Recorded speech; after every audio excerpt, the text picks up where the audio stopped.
대형 카페가 엄청 많이 생기고 핫플 이 단어가 엄청 유행하던 때였어요. 근데 작년에 그 카페들이 많이 없어지는 걸 보면서 와, 카페 창업이 일반화된 창업인 거잖아요. 그럼 주의해야 될 점이 있을까요? 주중이 중요하다. 주중에 사실은 사람이 별로 없을 때 고객들을 얼마나 유치할 수 있냐가 성패를 좌우하지 않을까. 내가 이 좋은 컨셉과 맛있는 커피와 맛있는 빵을 하면 고객들이 올 거라고 생각하는데 적은 투자원금을 건지기도 대부분 힘들 것 같아요.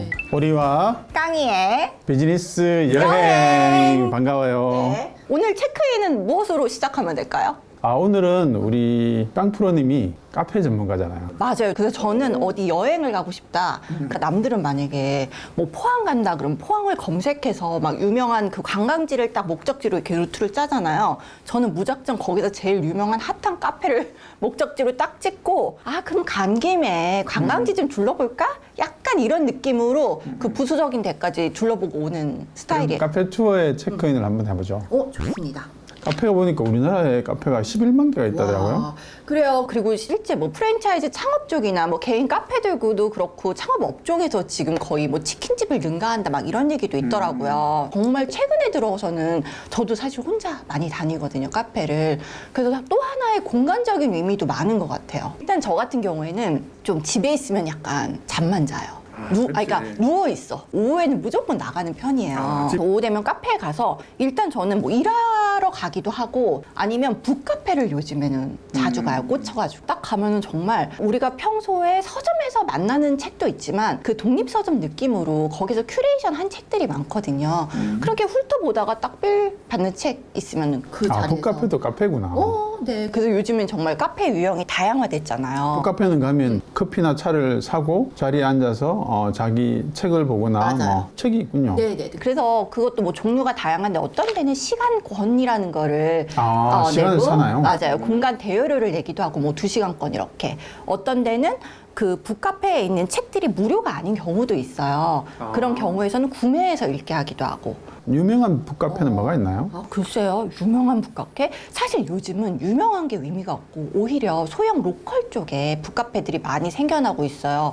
그래서 최근에 어린이 대공원 쪽에 있는 북카페를 갔다 왔는데 거기는 가옥을 3층을 쓰고 계신데 2층은 카페, 3층도 카페인데 반은 출판사 공간이더라고요. 그래가지고 그 입구에 어디 출판사 입구 그러면 딱 보니까 그냥 미팅룸처럼 딱 책상 2개 정도 있고 그래서 너무 의미 있었어요. 그러면 출판사 직원 입장에서는 고객 접점에 바로 붙어 있나요?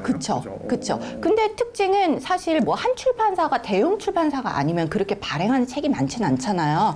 그렇기 때문에 여러 개의 이제 출판사에서 만든 책을 다 큐레이션 해놓는데 거기서 이제 그 출판사가 지향하는 점이나 그 대표님의 관점 이제 이런 거를 서로 공유하는 자리인 것 같습니다. 그런 큐레이션 감성을 되게 좋아하는 소비자들이 많아요. 그리고 대형 출판사 같은 경우는 웬만하면 대학로나 삼청동 그쪽에도 있고 이렇게 다 가지고 있는 경향이 큰 것 같아요. 그러니까 예전에는 대형 출판사들이 조금 이끌었다면 지금은 움직임이 소형 출판사들 그런 움직임으로 바뀌는 것 같은 거예요. 그래서 프랜차이즈처럼 돼 있는 브랜드들이 좀 있어요. 근데 주말에는 사실 요즘 카페의 특성이 뭐 최근 들어서 뭐 드러난 건 아니지만 대형화 그리고 컨셉, 인테리어 같은 데가 되게 특별하다든지 아니면 젊은 친구들이나 가족들 모시고 와서 사진 찍기 좋다든지 그렇게 다 뭔가 특성들을 가지고 있거든요. 굉장히 자본집약적으로 되나요? 맞아요. 그래서 점점 카페도 양극화가 진짜 심해지는 것 같아요. 진짜 막 거의 100억 이상 투자해서 맞아요. 크게 만들고 주차장도 막 수천 평 만들고. 맞아요. 어떤 거는 거의 백화점급으로 엘리베이터까지 있고. 그런 거 좋아하세요? 그러니까 처음에는 그런 걸 못 봤을 때는 너무너무 신기하고 저는 그런 걸 에버랜드 같은 데를 가듯이 관광 명소로 생각을 해요. 그럼 거기 가서 막 이것도 구경하고 저것도 구경하고 그러니까 하다못해 이제 그런 데 인테리어 경향 같은 것도 좀 보이고요. 유행하는 컬러 왜냐면 그들은 핫 트렌드를 이끌어 가시는 분들이기 때문에 요즘에 핫플이다 하는 데를 가면 비슷비슷한 경향들이 있더라고요. 그렇게 해서 이제 그런 걸 찾아다니는 재미가 있었는데 이제 다니다 보니까 어느새 이제 유형화가 되는 거예요. 여기는 식물원 컨셉, 여기는 궁전 컨셉, 여기는 약간 사이판 컨셉 뭐 이런 식으로 몇 개 중에 하나로 기결이 돼요. 식물원 컨셉 괜찮다. 근데 그것도 사실 좀 3, 4년 됐어요. 그래서 어른들은 되게 좋아하세요, 지금도. 근데 저도 자연이랑 식물을 되게 좋아해서 기본적으로는 가는데 약간 이제 식상한 게 있어요.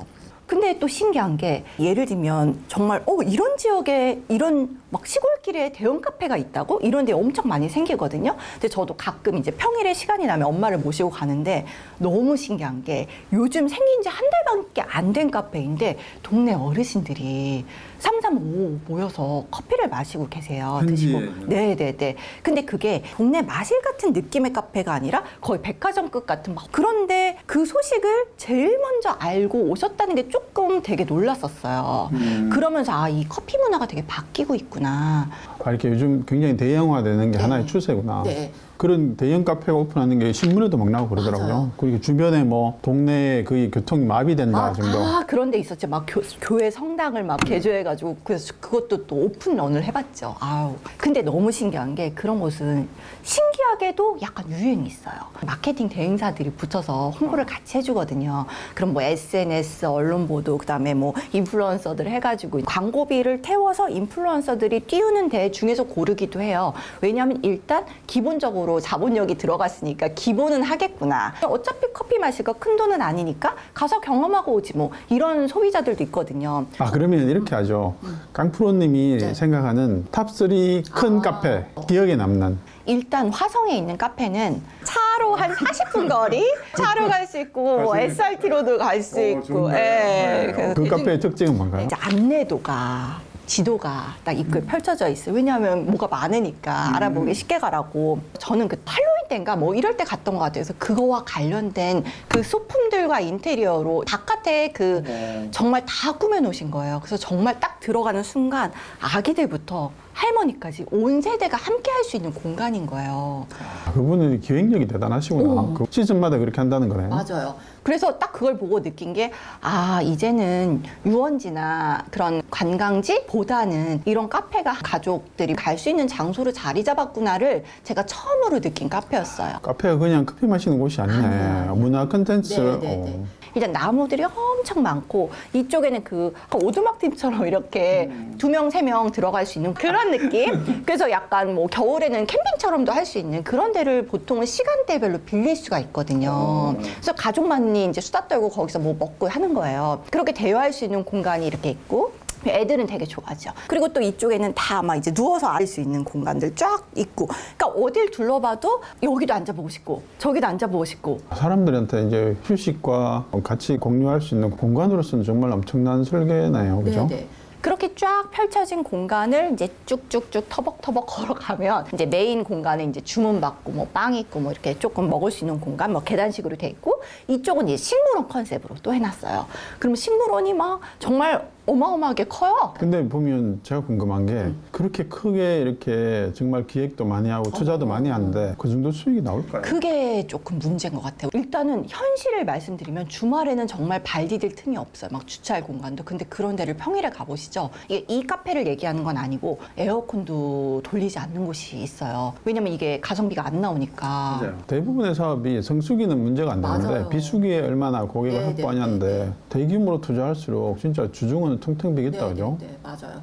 근데 1년 있다가 딱 그 지점을 여기 있네 이러고 딱 근데 장소가 없습니다. 그런 게 작년에 조금 많았어요. 작년에 경기도 안 좋고 뭐 네. 그래서 이자율 높아지고 하니까 그리고 재작년에 카페가 정말 붐이었던 느낌이 있어서 저도 엄청 많이 다녔거든요. 재작년 때가 대형 카페가 엄청 많이 생기고 핫플 막 이 단어가 엄청 유행하던 때였어요. 이렇게 돈 많은 곳이 이렇게 많았었나 싶을 정도로. 근데 작년에 그 카페들이 많이 없어지는 걸 보면서 와. 이렇게 대형으로 투자했는데 실제로 망한 데도 많군요. 맞아요. 네. 실제로 망했으면 실제로 손해도 엄청 났겠다. 그렇죠. 아무리 그 정도면 보통 최소한 100억 이상 투자해야 될 것 같은데. 네네네. 자, 그럼 남해로 갈까요? 남해로 갈까요? 남해를 그때 또 엄마랑 갔네요. 보통 어머니랑 가시죠. 네, 저는 약간 그런 게 있어요. 카페 투어를 하다 보니까는 엄마가 엄청 좋아하시는 거죠. 이거 보시는 뭐 분들도 이제 부모님이랑 갈 데 없으시면 카페 중에서 좀 이쁜데 검색해서 가시면 특히 어머님들이 엄청 좋아하세요. 그때는 남해를 투어를 할 때였어요. 근데 남해에서 좀 유명한 곳 중에 하나라고 해서 갔는데 정말 뷰가 일단 카페에 딱 도착을 했더니 뭔가 계단이 보이는데 사람들이 엄청 막 줄을 서 있는 분위기여서 왜 서 있지? 그러니까 포토존. 그러니까 딱 거기 계단에서 딱 사진을 찍으면 쫙 바다가? 네네네 그 틈 사이로 보이는 바다가 거기선 누구나 모델이 될 수 있어요. 그러니까 아무리 뭐 못 꾸미고 뭐 얼굴에 화장을 뭐 안 하든 그런 거 전혀 배경이 되게 중요하거든요. 그래서 거기 이제 또 가게를 들어가면 정말 그 남해 뷰의 특징은 다 통창. 그러니까 그 바다가 눈앞에 파노라믹 뷰. 오! 그거예요. 그러니까 진짜 내 앞에 바다. 이거 아시죠? 바다 위에 있는 듯한. 그러니까 그런 카페는 엄청 많거든요. 근데 그렇다고 무조건 그 홍보에 쫓아서 가시면 안 되고 항상 후기를 보되 정말 이게 가짜인지 아닌지. 그러니까 찍힌 건 진짜가 맞아요. 근데 약간 이쁜 곳만 딱 찍어놓으면 어떤 게 안 이쁘겠어요. 이게 전체 뷰를 그 관망할 수 있는 사진들이 올라오고 있거든요. 자, 이렇게 이제 대형이고 굉장히 맞아요. 뷰가 좋고 이런 데가 있고 네. 저처럼 이렇게 좀 조용하고 작고 아기자기하고 이런 카페들도 많을 거잖아요. 네네네. 그런 거는 사실 제가 얼마 전에 갔다 온 홍천이었나 뭐 하여튼 강원도 근데 완전 전국구네. 그러니까 드라이브를 좋아하시니까. 그러니까 근데 여기는 북카페였어. 여기는 혼자 갔어요. 그것도 주말이었어요. 홍천까지. 아유 금방 가요. 그리고 일요일 날은 차도 안 막혀요, 여러분. 토요일이나 차 막히지. 강원도 원주가 사실 멀진 않은데 그 강원도라는 글자가 주는 그 여행 체감 그게 되게 높아지잖아요. 그래서 이제 갔는데 10평? 남짓의 북카페였어요. 그래서 기본적으로는 아까 말씀드린 대로 전시된 열람용 책들이 있었고 그 이외에는 그 서점에서 큐레이션한 책들이 이제 메모랑 같이 이제 그 편집장이 아니라 그 주인분께서 이제 메모를 써놓거든요. 이 책은 이래서 추천합니다. 저래서 추천합니다. 이제 그런 걸 보기도 하고 정말 서점에 가면 사실 베스트셀러 아니면 마케팅 많이 하는 책들이 가판대에 쫙 있잖아요. 그래서 그런 거는 트렌드 읽기 위해서 되게 좋은 것 같아요. 근데 그런 독립서점류의 북카페 가면 어머 이런 책이 있네. 이게 딱 보고 어머 라는 생각이 드는 순간 내가 이런 거에 관심이 있었구나. 그러면서 약간 나를 알게 해주는. 나도 잘 몰랐던 나를 발견하는. 근데 저는 그날 히사시조에 무슨 책을 읽었는데 너무 삘이 꽂힌 거예요. 그래서 그걸 사가지고 유튜브로 히사시조 음악을 들으면서 그 음악을 어떻게 만들었는지. 그래서 유튜브에서 이제 그 음악을 만든 설명이 나오니까 이분은 이렇게 음악을 만들었구나 막 이러면서 나와의 대화를 하고 온 시간. 근데 특징이 거기 사장님이 계셨는데 손님들한테 선생님이라고 부르시더라고요. 이분 자체가 컨텐츠구나. 그래서 이제 대화를 나눴고 되게 기억이 많이 남아서 다음에 또 와야지. 그래서 여기는 최근에 갔던 한 달 정도 된 곳이에요. 저는 제주도에 가끔 가는데 제주도에 이제 제가 좋아했던 카페가 이렇게 옛날에 이제 바닷가에 있는 뭐 어촌계 창구 같은 걸 개조해서 만든 바로 앞에 있어요. 맞아. 처음에 그냥 뭐 흐름한 창고를 개조해서 나름대로는 최소한의 인테리어로 나름 바다 바로 앞에 있으니까 그 바다가 주는 힘이 되게 있었잖아요. 맞아요. 그래서 굉장히 좋아했고 갈 때마다 갔던데 어느 순간 보니까 인테리어를 개조를 하고 있더라고요. 어떤 방향으로? 굉장히 깔끔하게 하고 인테리어나 이런 것들을 좀 더 최신 자재나 이런 걸 써서 더 투자를 많이 했어요. 근데 그러고 나서 망했어. 되게 안타깝더라고요. 제가 볼 때는 그전에도 굳이 거기는 추가로 더 투자를 하지 않아도 그냥 그 바다 자체의 힘 때문에 바다가 바로 앞에 있거든요. 계단만 내려가면 바다의 철석임을 볼 수 있는 정도. 실제로 바로 앞에 보이기도 하고. 뭔지 알아요. 그런 바다인데 거기다 투자를 왕창 하니까 이게 수지가 안 맞았던 것 같아요. 그래서 망해버렸어. 그냥 흐름하게 했으면 그냥 계속 잘 됐을 것 같아요. 최소한의 투자로 고객들 알아서 계속 찾아오고 거기가 되게 좀 안타깝고 저희 동네 근처에 애월에 있는 큰 재분소가 하나 있어요. 바다 바로 바로 앞에. 사세요? 제주도에 가끔 가죠. 가끔 그 카페 재분소 공장이었으니까 주차장도 엄청 넓고 그 앞에 잔디밭이 뭐 한 학교 운동장만 한 게 하나 있고 그래서 막 애들도 뛰어놀고 뭐 카페도 공장을 개조한 거니까 엄청나게 커요. 엄청나게 커서 그게 명소 중에 하나 있는데 사진도 찍으면 너무 예쁘게 나오고 얼마 전에 문 닫았더라고요. 이게 진짜 투자를 많이 하면 이런 문제가 있구나. 그냥 최소의 투자로만 해도 그 공간이 주는 힘 때문에 이미 잘 될 것 같은데 명소들이 하나씩 없어지니까 좀 안타깝더라고요. 최근에 보니까 제주도에도 카페 하루 많이 내려왔다가 다시 돌아가는 분들이 많다고 그러더라고요. 근데 카페가 진짜 하기는 참 쉬운 것 같아요. 깡프로님도 카페를 워낙 많이 가보시니까 이런 생각 들지 않아요? 카페를 이렇게 하면 잘 될 것 같아 이런 생각. 그죠? 아니요. 아닌가요? 그러니까 평소에 또 관심 있는 거랑 또 비즈니스랑 많이 다르잖아요. 근데 이 카페라는 게 요즘에는 컨텐츠력이 중요한 것 같긴 해요. 왜냐면 그 안에 와서 사람들이 뭘 얻어가고 뭘 체험하고, 그리고 예를 들면 뭐 스터디 카페도 이름은 카페니까 뭐 스터디 카페가 있을 수도 있고, 뭐 그리고 요즘 펫카페도 되게 많거든요. 그래서 예전에는 그냥 손에 꼽는 정도였는데 요즘은 지역마다 뭐 한 10개 중에 두세 개는 펫카페예요. 안성 뭐 그런 쪽으로 가면. 그래서 이런 문화가 되게 반영이 되고 있는데, 제가 또 최근에 좀 느낀 거는 대형 카페가 또 하나 생겨서 이제 커피를 마시러 갔는데, 와, 여기는 어쩜 이렇게 체계적으로 돼 있지? 그러니까 디자인 구성도 좀 일반 개인이 인테리어 한 느낌이 아닌 거예요. 모든 서비스 같은 게. 그리고 베이커리 만드는 것도 그렇고 이상해서 그냥 한번 검색을 해봤더니 카페만 전문적으로 만드는 회사가 런칭한 브랜드였던 거예요. 브랜드 명이 있긴 하지만 꼭 그 브랜드만 가지고 있는 건 아니고, 뭐 마케팅부터 시작해서 뭐 제조부터 시작해서 모든 거를 프로세스를 갖춰서, 나쁘게 말하면 공장식인 거고, 좋게 말하면 체계적으로 이제 관리가 되어 있다라고 볼 수 있었는데, 근데 저는 딱 그걸 보는 순간 그 다음에 좀 가기가 싫은 거예요. 이게 개성이 좀 부족한가요? 네네네. 아, 그럼 프랜차이즈 커피숍에 대해서 한번 얘기를 해봐야 되겠네요, 그죠? 네네네, 좋습니다. 스벅에 대해서 그런 얘기도 있더라고요. 요즘에 굿즈 많이들 이제 카페에서 나오잖아요. 근데 스벅 굿즈가 좀 이쁜 게 많긴 해요. 근데 그 굿즈를 판매도 하지만 그 프리퀀시 제도라고 해서 일정 뭐 도장 모으면 주는 것들이 있잖아요.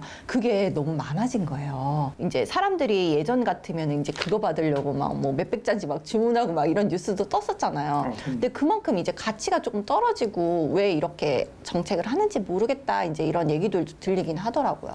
뭐 통계를 보니까 네. 스타벅스 이용률이 65% 정도 된대요. 메가커피가 35.5%, 투썸 플레이스 30.2%. 투썸이 생각보다 그러네요, 높네요. 생각보다. 그다음에 컴포즈가 21.3%, 네. 이디야가 18.7%, 백다방 16.5%. 어머, 비슷하네, 딱 비슷하네. 그러게 진짜 이 프랜차이즈 지평도 진짜 많이 바뀌었다, 그죠? 2위가 메가커피라는 거고. 그렇죠. 그러니까 사실 우리 막 치킨 창업, 편의점 창업 이런 것처럼 지금은 카페 창업이 되게 일반화된 창업인 거잖아요. 그럼 주의해야 될 점이 있을까요? 진짜 아까 그 깡프로님이 지적한 것 중에 저는 탁 꽂힌 게 하나 있었어요. 뭐예요? 그게 주중이 중요하다. 이게 성수기, 이게 토요일, 일요일, 뭐 특히 토요일 그 분비일 때는 사실은 별 차이가 없어요. 왜냐하면 다 분비기 때문에 주중에 사실은 사람이 별로 없을 때에 고객들을 얼마나 유치할 수 있냐가 그 성패를 좌우하지 않을까 싶은데요. 창업을 한다고 생각하면 내가 이렇게 좋은 컨셉과 맛있는 커피와 뭐 맛있는 빵을 하면 고객들이 올 거라고 생각하는데, 사실 크게 보면 그 지역의 유동인구, 그다음에 주변의 인구 분포 이런 것들이 훨씬 더 중요할 것 같아요. 내가 아무리 좋은 카페를 설악산에 아무리 잘 만들어도 그게 뭐 한 시즌이죠. 그럴 거면 아예 문을 그냥 토요일에 만들든지. 그러시는 분들도 있어요. 좀 산골 쪽에 가면. 실제로 그렇게만 해서는 돈 벌기 힘들죠. 제가 볼 때 투자원금을 건지기도 대부분 힘들 것 같아요. 네. 소규모 창업, 그런 뭐 카페나 또는 뭐 식당 창업들이 대부분 뭐 1년 이내에 반 이상 문을 닫잖아요. 치킨집, 카페 같은 게 굉장히 접근하기 쉽잖아요. 나도 커피를 많이 마셔보니까 내가 하면 훨씬 잘할 거야. 이런 거 생각하잖아요. 맞아요. 근데 그렇게 좀 만만해 보이는 맞아요. 창업들이 대부분 실패하는 것 같아요. 제 주변에 커피 매니아인 지인이 한 분 있고, 네네. 그다음에 대기업 임원하다가 사실 그만두고 나서 카페 창업한 친구가 있어요. 프랜차이즈 아니면 개인 거? 개인 거, 개인 아, 거. 근데 동네는요? 동네가 경기도 어디쯤 네네. 굉장히 잘 되는 것 같더라고요. 그 친구가 우리나라 최고의 대기업의 핵심적인 임원으로 일하다가 이제 퇴직하고 그 일을 하는데 그걸 굉장히 깊이 있게 하더라고요. 근데 가끔씩 이제 이렇게 소식을 들어보면 네. 제일 고민들이 그런 거예요. 어떤 거예요? 진상 손님.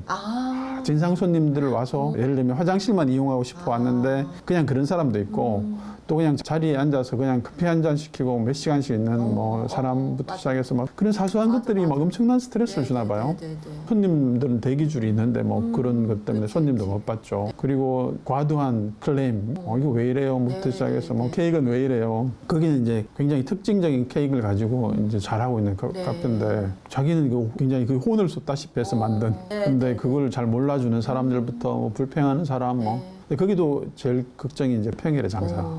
많은 창업들을 하는데 정말 그 사업 자체에 몰입도가 높은 사람들이 결국은 살아남는 것 같아요. 얕은 지식, 한두 개의 아이디어로 시작한 사람들은 오래 못 가는 것 같아요. 그게 카페를 할 때 제일 큰 게 이제 임대료가 뭐 대부분 월 한 300만 원, 많은 데는 500만 원, 더 비싼 데도 있고. 그쵸. 그거 하려면 사실 한 달에 매출이 기본 뭐 이 정도는 돼야 되고, 인건비 뭐 아침, 점심, 저녁 다 커버하려면 주인이 아무리 열심히 맞아요. 해도 그래서 온 가족이 달라붙어서 막 그 하시잖아요. 두 개만 해도 대부분 그게 감당이 안 돼서 주말 빼고 나면 뭐 주중 매출은 거의 주말에 비하면 뭐 한 20, 30%밖에 안 되겠죠. 그러면 거의 적자다 그죠. 카페 창업하거나 뭐 그럴 때 식당도 마찬가지인데 제일 문제가 이제 처음에는 싸게 임대를 했다가 잘 되면 임대료를 뭐 계속 높이잖아요. 그게 뭐 전형적인 젠트리피케이션 맞아요. 문제가 생기는데 그건 계약할 때 조금 더 꼼꼼하게 하시면 좋을 것 같고 본질적으로는 그게 뭐 막을 방법이 없는 것 같더라고요. 뭐 최대 5년 정도.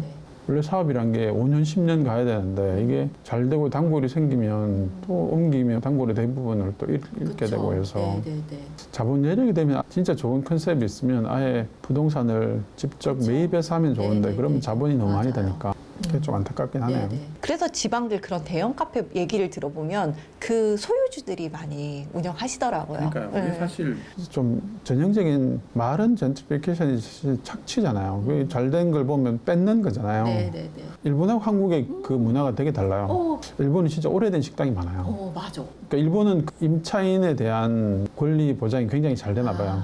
그냥 20년, 30년 하는 오래된 맛집들이 굉장히 많은데 한국은 좀만 잘 되면 주인이 쫓아내고 자기가 그 같은 업종으로 거의 이름도 똑같이 하고 뭐 이런 경우도 되게 많은데 지금 유명한 가로수길이나 뭐 이런 데가 다 한때 반짝 떴다가 다 그냥 거리가 망해버리잖아요. 공멸하는 것 같아요. 그래서 그런 면에서는 좀 사회적 합의가 좀 있으면 좋겠다. 최소한 잘 되는 건 권리금을 인정해주고 그것들을 너무 뻔하게 보이는 장난치듯이 그렇게 뺏는 걸 보면서 그렇게 해서 잘 되나? 뭐 이런 같이 윈윈하는 방법들을 좀 찾아보면 좋겠다 싶어요. 그 요즘 카페들이 또 안 좋은 점이 젊은 친구들이 이제 사진 찍으러 많이 간다고는 했잖아요. 근데 그 공간에서 주는 유익함, 독특함을 맛보기 위해서 가는 거기 때문에 사실 두 번은 안 가는 것 같아요. 뭐 주중 주말의 차이도 있지만 이 공간을 다시 반복해서 갈 수 있는 유입하는 요소들이 좀 없다고 저는 생각이 들거든요. 그래서 아무리 제가 뭐 아까 뭐 유명해서 가봤는데 너무 마음에 들어서 인생 카페요라고 말하지만 또 다시 그곳에 가서 그 카페를 방문할래? 라고 질문하시면 아 굳이? 라고 생각해요. 왜냐하면 똑같은 경험은 한 번으로 족하다. 새로 생기는 카페들이 너무 많고 그것보다 더 다양한 체험이나 뭐 만족을 줄 수 있는 곳들이 많은데 굳이 뭐 똑같은 경험을 할 필요가 있을까? 근데 저 같아도 이러면 일반 소비자들도 다 비슷할 거라고 생각하거든요. 그래서 그런 소비자층이 이제 1명, 뭐 2명, 10명에서 시작돼서 100명, 1000명으로 옮겨는 가겠지만 이 앞단의 고객들이 이미 또 다른 데로 옮겨 탄단 말이에요. 그래서 그런 면에서도 이렇게 카페가 지속될까? 그러니까 오히려 저가 커피 브랜드 같은 곳이 잘 되는 거는 딱 먹는 이유는 하나잖아요. 점심 먹고 아 그냥 가서 커피 한 잔? 근데 솔직히 뭐 브랜드가 무슨 뭐 소용이에요. 왜냐면 스벅 이런 데 가면 대기줄이 너무 많아요. 근데 이런 저가 커피는 빨리빨리 공장식으로 그래도 한 5분, 10분 안에 나오잖아요. 그리고 가격도 싸고. 그러니까 이렇게 소비를 지속적으로 할 수 있는 요건이 되는 건데 컨셉 있는 카페들, 컨텐츠 있는 카페들은 의미는 있겠지만 장기적으로는 계속 그거를 변화해서 뭔가 표출할 것을 만들어내지 않는 한 어려운 것도 많은 것 같아요. 얼마 전에 그 KTX 타러 갔다가 여기에서 이제 가볍게 샌드위치 하나와 이제 커피를 시켜서 먹으려니까 커피가 뭐 너무 비싸더라고요. 일반 매장인데. 일반 매장이고 그러니까 커피가 그렇게 맛있는 카페가 아니에요. 그게. 근데 그래서 바로 앞에 보니까 그 에스프레소 머신이 있는 자판기가 있더라고요. 1,300원?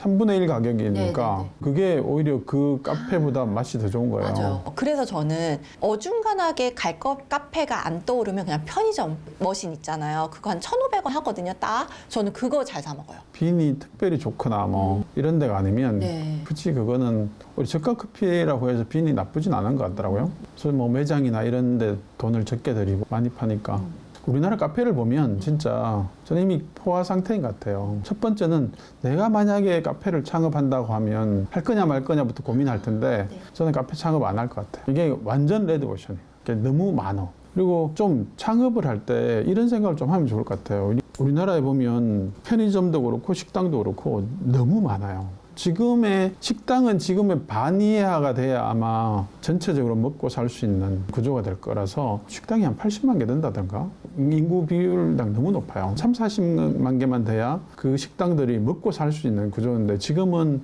너무 많은 공급자가 있다 보니까 기본적으로 돈 벌긴 힘들다. 장사 잘 되는 집들이 있다고 하는데 그건 진짜 예외적이에요, 대부분. 그래서 가능하면 좀 주변에 내가 이게 식당을 차려야 되겠다 또는 카페를 차려야 되겠다고 할 때 좀 밀도를 좀 보면 좋을 것 같아요. 주변에 카페가 많은데 나는 특별한 아이디어가 있어. 뭐 나는 커피 맛이 좋아. 이거 사실은 그 많은 요소 중에 하나일 거예요. 한 10분의 1 정도의 영향밖에 없는데 그 나머지 부분 평일에 장사도 돼야 되고 뭐 이런 비용도 관리돼야 되고 이런 것들을 보면 전형적으로 레드오션이에요. 카페 창업을 하면 제가 볼 때는 3년 정도 지나면 거의 한 90몇 % 다 망할 것 같아요. 또 망하지 않는 몇몇 그 카페들도 실제로는 돈 벌기 힘든 구조다. 돈 잘 버는 카페들을 보기 힘들잖아요. 겨우 주인이 자기 인건비 플러스 조금 더 남기거나 그러다가 좀 오래 잘 되면 자리를 옮겨야 되거나 임대료가 올라서 결국은 또 적자로 전환되고 그래서 그리고 심지어는 아까 말한 대규모 자본을 투입해서 하는 카페도 성공 확률이 별로 높지 않은 것 같아요. 카페 창업 관련해서는 전형적으로 국내만 보면 이게 11만 개라고 하는데 제가 볼 때는 통계에 잡히지 않은 것도 엄청나게 많을 것 같은데 거의 과포화 상태인가. 그래서 이게 좀 자연스럽게 줄어들어야지 다들 먹고 살 수 있는 구조일 것 같아서 카페도 지금의 한 반 정도가 있어야 되지 않을까. 저희 동네만 해도 너무 많아요. 커피 위주로 되어 있는 카페 비즈니스가 저는 전망이 별로 안 좋다고 생각해요. 그래서 카페 창업을 할 거면 굉장히 신중해야 되겠다. 저는 조금 다른 입장인데 이거 같아요. 그러니까 카페 창업을 많이 하는 이유 중에 하나는 어쨌든 손쉽게 접근할 수 있는 아이템이기도 하잖아요. 그럼 사실 일반인들이 만약에 내가 조금 자본이 있어서 뭔가 장사나 비즈니스를 새로 하고 싶다라고 할 때 우리가 그럼 추천해 줄 수 있는 아이템이 있을까? 이제 그분들이 막 특별한 기술이나 뭐 경험이 없는 분들이라면 그러면 사실 저도 막 특별히 말씀드릴 수 있는 부분은 없는 것 같아요. 그래서 그 중에서 이제 뭐 카페가 됐든 뭐 치킨이 됐든 편의점이 됐든 그런 업종은 사실 안 중요한 것 같고 이제 커피라는 게 뭐 시장은 계속 사이즈는 커진다고 하고 그거와 더불어서 지금 사실 카페 매장이 훨씬 많아질 거가 예견이 되고 있는 건 사실이잖아요. 그러니까 좋은 것만 보면 당연히 나도 성공할 수 있다 막 이런 희망만 주잖아요. 근데 오늘 얘기 나왔던 것들 중에는 분명히 실패되는 요인들이 여러 가지 뽑혔었고 이 보시는 분들도 예측 가능한 실패 아니면 주변에 조금 더 자세히 보면 더 실질적인 실패 내용들이 많을 거예요. 그래서 그런 걸 조금 학습해 보시면서 나는 이거를 어떻게 극복할 수 있을까? 그런 거 시나리오를 먼저 짜보셔야 될 것 같고 그리고 사실 카페 창업을 만약에 하신다고 하더라도 저는 그게 최종점이라고 생각하진 않아요. 이분이 카페 창업을 하고 또 뭐 다음에는 어떤 창업을 할 수 있기 때문에 그거에 약간 뭐 징검다리 역할 그 정도로 생각하시면 또 다른 기회를 찾지 않을까 생각을 하고 제 지인은 절대로 카페 창업하지 말라고 한다고 했는데 혹시라도 하게 되면 첫 번째는 상권 분석은 좀 해보시면 좋을 것 같아요. 상권 분석하고 그 지역의 유동인구 그다음에 실제로 나와 유사한 업종의 가게가 얼마나 있는지 그 지역의 인구 분포 주변 환경에 관련한 정보가 실제로 내가 얼마나 잘하느냐보다 훨씬 더 중요하거든요. 근데 그걸 그냥 무시하고 난 맛있으니까 뭐 이 경치 좋은 제주 바닷가에 조그만 카페를 열면 사람들이 인스타 보고 다 찾아오겠지 하는데 근데 제주도에 관광 인구가 줄면 다 안 되는 거거든요. 내가 아무리 맛있는 커피를 만들고 멋진 인스타를 찍을 수 있는 공간이 있어도 안 되는 건 안 되는 거거든요. 근데 그걸 무시하고 그냥 나는 괜찮을 거야 이런 생각을 하는 순간 좋은 결과를 얻을 수 없다라는 걸 좀 깊이 고려해 주시면 좋겠네요. 그래서 오늘 카페 이야기 많이 했는데 우리 깡프님 마지막으로 체크아웃 해야죠. 여러분에게 카페는 어떤 의미인지 모르겠는데 저는 카페를 통해서 약간 저와 대화하는 시간을 가지곤 해요. 그런 좋은 공간으로서 많이 이용되고 있으니 여러분들도 좋은 경험 만들어 나가시면 좋을 것 같습니다. 자, 오늘 옷강비 체크인